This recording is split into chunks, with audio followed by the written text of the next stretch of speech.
I'm going to show you how you can connect your Bluetooth device to your Amazon Fire Stick.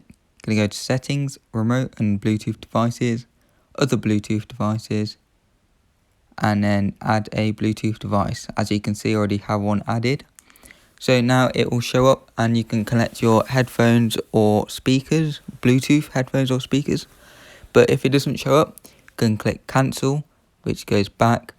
And then what you can do is redo it, which is what I have to do because I have that issue. I don't know why that happens, but it will come up.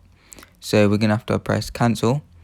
And when we press cancel, it will go back to the other Bluetooth devices and that. So then you go back and do this process, and that is how you do it. So I'm going to demonstrate that now. Add another Bluetooth device.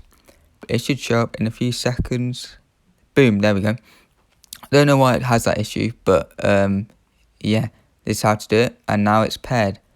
So to connect it, you just press the select button, and to disconnect it, you just press the select button. So it's connected now. That's all you need to know, guys. That is how you do it. Thank you for watching. I hope I see you on the next video.